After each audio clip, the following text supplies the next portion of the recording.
Expose them, Lord, not with thunder, but with truth so loud it echoes in their own silence. You ever wonder what happens when people dig graves for others but forget they're standing in sinking sand? Well, buckle up, because God didn't just uncover their secret agendas toward you. He served them a divine meal, cold, calculated, and karmic, with a side of poetic justice. Here's a sobering fact. Studies in human psychology show that most betrayals aren't random, they're strategic, often plotted by those closest to us. And when you're a chosen one, you're not just targeted for who you are, you're hunted for what you carry. They thought you were blind. God let them believe that. They thought you were powerless. God let them flex. They thought they were winning. God let them dig deeper, not knowing they were burying themselves beneath the weight of their own deception. And now, the masks have melted.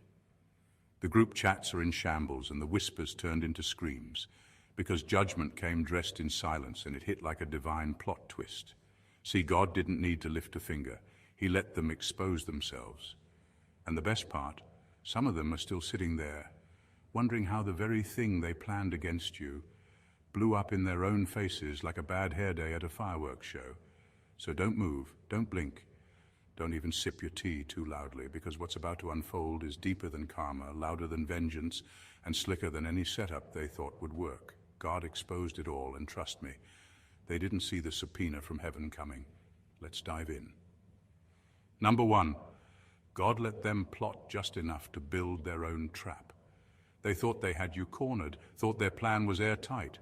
They whispered behind closed doors, practiced fake smiles in the mirror, and acted out roles like life was their personal theater. But what they didn't know was that God saw everything, and He was letting them build the perfect setup, not for your downfall, but for theirs. God let them plot just long enough for the trap to become theirs.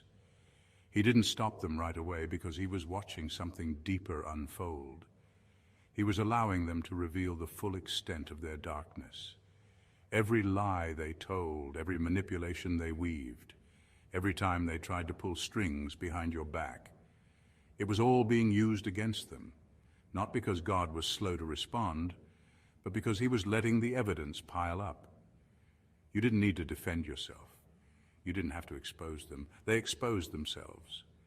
The more they schemed, the more they slipped. The more they tried to trip you, the more they tangled themselves. Their egos convinced them that they were 10 steps ahead, but they didn't realize God was the board they were playing on, and the game already rigged against them. It's funny how people think they're clever when they move in secrecy. They think as long as no one's watching, they'll get away with it, but they forgot one thing.